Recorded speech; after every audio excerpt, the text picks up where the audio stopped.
Yeah, that was kind of it. Yeah, and they would just take things out of today's news and say, well, this is kind of interesting. And Wallace did the majority of writing the bits, and Pat did probably.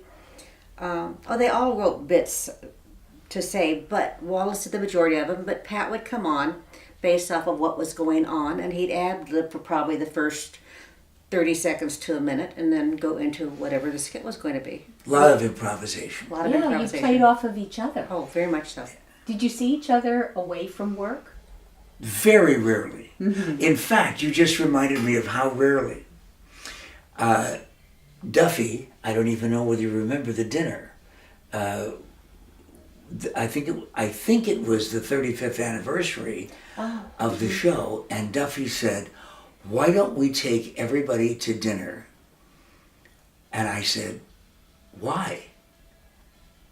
Because we just never saw one another socially.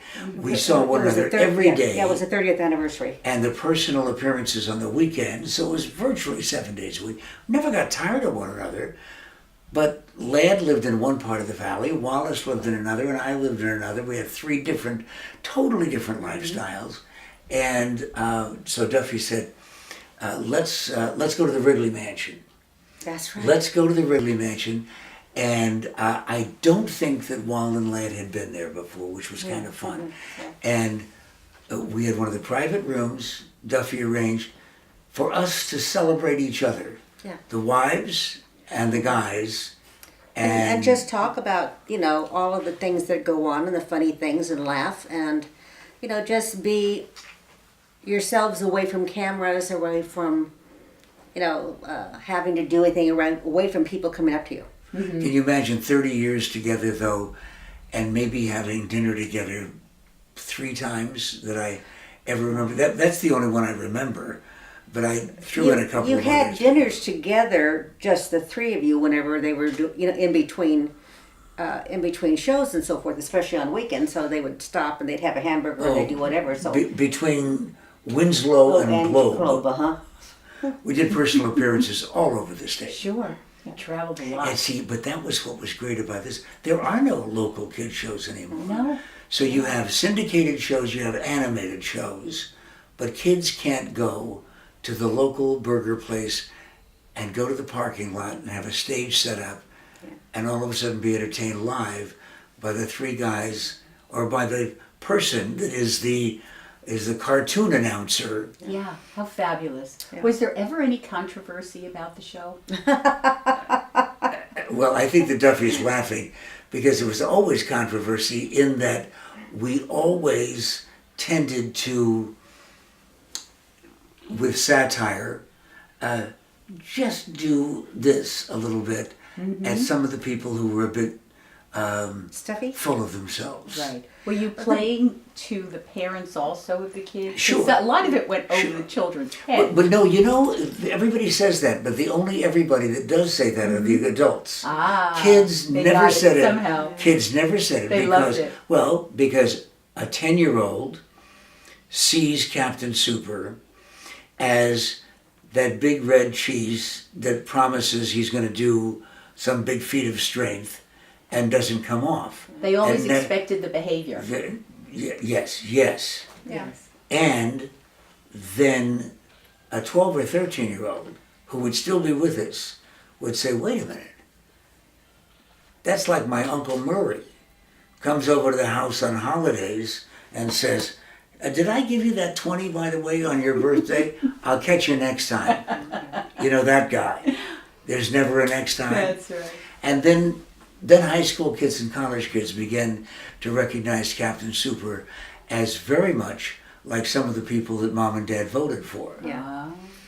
And so, multiple levels of humor, but still funny for everybody. Fabulous. But the biggest problem they had a lot of times is Gerald.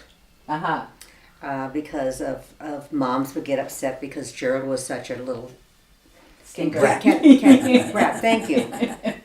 A little feces there. So, they semi-syndicated the show twice, once over to California, and they wanted to do it more over there, except for the fact that they said they'd never get it by all of the education, church, and everything else people. Oh, interesting. Well, we did a showing, a screening. NBC said, we've heard so much about your show. Bring over a videotape. So I'm sitting in the screening room at NBC Burbank, and they're falling on the floor. I mean, they're really laughing. 5 or 6 of the television executives. It's over, and he says, it's one of the funniest tapes we've ever seen in our lives, and we wouldn't touch it with a 10-foot pole. Wow. Because everything they had on even the Smurfs had to be approved by a religious group, an education group, a parenting group, you know. Yeah. Wow. And, When we were syndicated in which New I York. don't understand, because it had to be approved by all that. Still, why is kids' TV so violent? That's a very good point.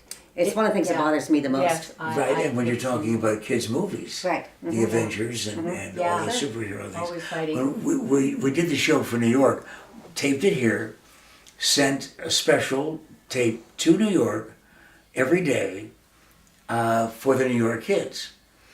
Within a week and a half, 2 weeks outside, the program director was on the phone saying, could you make Gerald a little less obnoxious, a little less mean? Because we're getting letters, right? Well, Gerald was the villain. Yeah. He was a mean, rotten kid that lied, cheated, right? It did everything. Blamed, right? did everything that kids see other kids do. Well, we and- said, well, that's Gerald. He said, well, can you make Captain Super a little bit less political? Because we're starting to get, right? And isn't it funny that New York and Los Angeles, the sophisticated show business capitals of the Western Hemisphere, couldn't handle Right. the Wallace and Landmo show, but Phoenix could. Can you imagine how many children you might have taught to see through those children in their Millions. own life? Well, no, we hear about it all Yes, the time. absolutely. We just Absolutely. didn't get a chance to do it in New York and Los Angeles, Right. which was fine with us because we weren't going to move there anyway. Right. It sounds to me like you were the beginning of Saturday Night Live. We were on before Yeah. Saturday Night Yeah, Live. that's we were why. Also, Maybe some of those kids went to Saturday Night Live because of you. Give an example. Homie the Clown Yes. from In Living Color, Yeah. right? It was- Terrific comedy show, prime time. In Living Color had the clown that didn't like kids, rotten disposition, everything. Years before, Buffalo. Boffo, Yeah. Boffo the clown, who would do birthday parties, come in, sing happy birthday to you, dear kid, happy birthday to you, haul the cake out, put a candle in, kid would blow it out, he'd take the cake and put it back in his car and leave, having been paid already, because he was going to use the same cake for another birthday party. He didn't care Yeah. whether the Didn't kids care. were having a good time or not. It's a buck. Yeah, it's a buck. That was a it. buck. Well, see that's the other kind of clown. It isn't a matter of being negative about clowns. The funny ones are funny. That's great, but there are a lot of people who think that they can symbolically put on Those a little punny nose or a funny wig, Big and then shoes. that's enough. See, Yeah. the outfit is what's funny. No, it isn't. Yeah. No, you got to create funny for kids. It was your wit, Pat. You really were clever. You were smart. You were witty. well, You had a lot of wisdom in everything. The that whole you show. did. the whole The show. whole yeah. show did. Yes. Wallace yes. Wallace was amazing. Wallace had this incredible comedic mind that was wonderfully warped, and regarding everything, he always saw things on this little skew. Right, just a little askew, including the rock and roll business. Yes. Now, I'm going to tell you and your audience my favorite story, and I mean that's a lifetime of favorite stories, but this is the one that we could never have planned. We knew that Gerald was going to get great audience reaction because he was so rotten and kids couldn't stand him. Reacted. And they shouldn't. They shouldn't have because he had no values at all. They booed Captain Super because he was a big phony. And so we created those characters in order to get that reaction. But one day, Wallace came into the dressing room, and he said, you know, in his mid-60s, he said, you know what, those Beatle guys are getting all kinds of press. They're all over the news. They're in the evening news on television. It's not just music, but it's a movement. It's a movement. Yeah. No, that It's a absolutely. culture that That's they right. created. That's right. And he said, you know what? We've got examples of virtually every possible lifestyle, every kind of culture. But he said, we don't have an overnight teenage sensation. So let's create one. The Beatles, Stones, Beach Boys. Let's us have one. And the music director, Mike Condello, and I said, sounds like fun, because we knew I was going to do it. I was going to be the guy.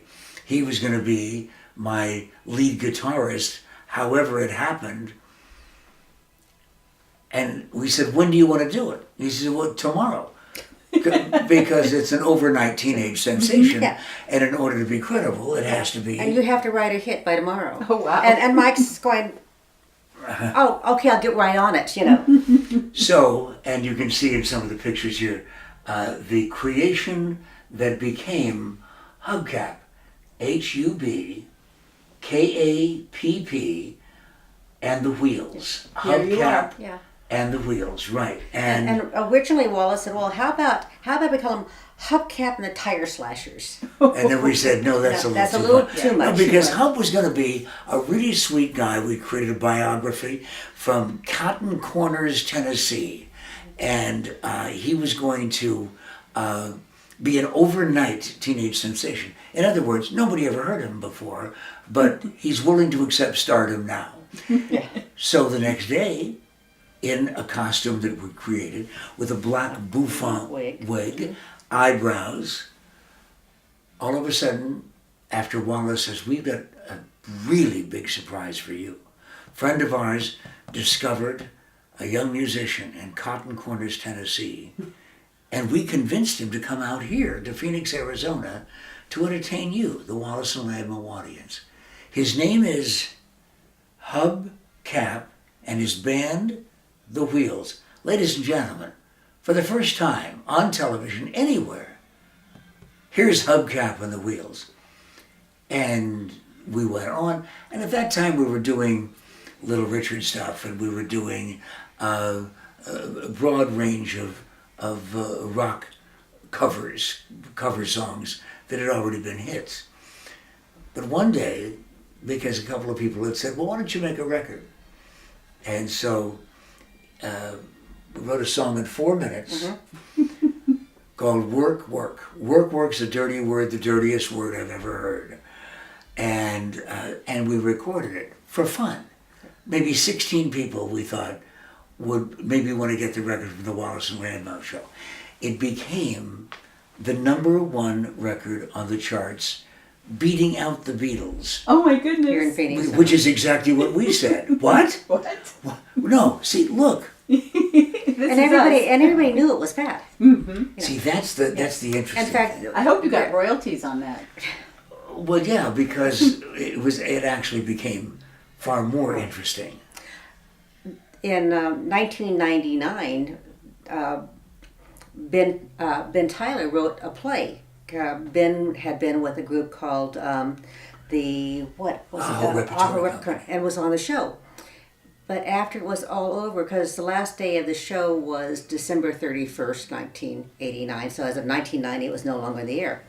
Well, in I think it was 98 or 99, he wrote a play about this particular time of Wallace and Ladmo, of Pat and them going to Hollywood because Capitol Records took it seriously. They wanted to find out what was going over, and the guys would play at the high schools around, and people were going crazy, and so Capitol Records signed them. Capitol Records, That's so great. the Beatle label, the Sinatra label, the Nat Cole. Nat was in the parking lot when we pulled up. Yeah. And they said, hey, Nat, listen, if your next record doesn't sell too well, these guys are going to get your parking place. We're in Studio A, Capitol Towers, with the wig, the costume, the eyebrows, and we're recording for Capitol Records, and immediately thereafter, our managers, which we also acquired, had us booked on the Steve Allen Show, Joey Bishop. It was a ridiculous, crazy, nutty time, because again, sophisticated Hollywood, they said it's a new rock and roll star. They didn't even know that it was a guy from a kid show. Fit right in. But everybody in Phoenix. And Wow, that's a great story. That they is the also top didn't understand story. how come they kept coming back to Phoenix. Yes. Well, yes. why aren't you out doing it? Well, because this is where we live. This is the show we do, and so forth. And it was It's a wonderful very, story. The play answered the question. You didn't try to fool anybody, but you did. No, the play answered the question, what really is the victim?